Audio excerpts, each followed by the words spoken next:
ഭൂമിയുടെ സങ്കടം, അതാണ് ഈ കഥയുടെ പേര്. ഗ്രഹങ്ങളായ ചന്ദ്രനും ഭൂമിയും വളരെ കാലങ്ങൾക്ക് ശേഷം വിശേഷങ്ങൾ പങ്കുവയ്ക്കുവാൻ ഒത്തുകൂടിയപ്പോൾ ആദ്യം സംസാരിച്ചു തുടങ്ങിയത് ചന്ദ്രനായിരുന്നു. ഏയ് ഭൂമി, നിനക്കും നിന്റെ ജനങ്ങൾക്കും സുഖമല്ലേ? ചന്ദ്രന്റെ ഈ ചോദ്യം കേട്ട് ഭൂമി മടിച്ചു പറഞ്ഞു തുടങ്ങി, അല്ലയോ ചന്ദ്ര, ഈ ജനങ്ങളെല്ലാവരും തന്നെ എൻ്റെ മക്കളാണ്. അവർക്ക് വേണ്ടി, അവരുടെ സുരക്ഷയ്ക്ക് വേണ്ടി ജീവൻ നിലനിർത്തുവാൻ ആവശ്യമായ ഭക്ഷണം, ജലം എല്ലാം എന്നിലൂടെ യഥാസമയം അവർക്ക് ലഭിക്കുന്നു. പക്ഷെ അവർ അറിയുന്നില്ല ചില സത്യങ്ങൾ. അവരുടെ അമ്മയെപ്പോലെ ഞാൻ അവരെ സ്നേഹിച്ചപ്പോൾ, സംരക്ഷിച്ചപ്പോൾ അവരിൽ ചിലർ എന്നെ വികൃതമാക്കി. കുന്നും മലകളും ഇടിച്ചു നിരത്തി. എന്നിലെ വൃക്ഷങ്ങളെല്ലാം മുറിച്ചു മാറ്റി അവർ എന്നെ നഗ്നമാക്കിയപ്പോൾ ആരും പ്രതികരിച്ചതായി കണ്ടില്ല.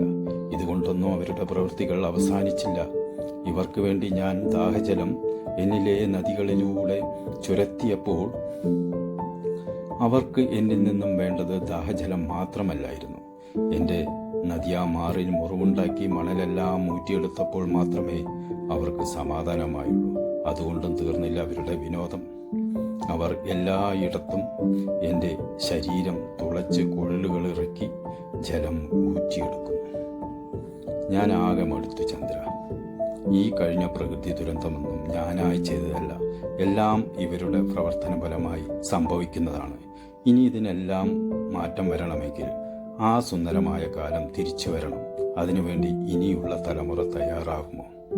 ഇവിടെ നിറഞ്ഞൊഴുകുന്ന പുഴകളും മരങ്ങളും കിളികളും നെൽപ്പാടങ്ങളും ആ നഷ്ടമായിക്കൊണ്ടിരിക്കുന്ന സുന്ദരമായ ആ പഴയ കാലം എന്ന് തിരിച്ചു വരുന്നുവോ?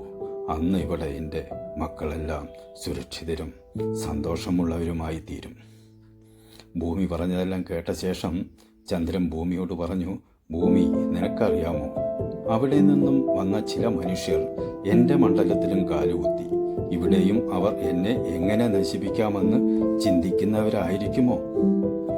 ഈ അടുത്ത കാലത്ത് അവർ ചൊവ്വാഗ്രഹത്തിലും പോയിരുന്നു. അവിടെയും താമസയോഗ്യമാണോ എന്ന് പരിശോധിച്ചു.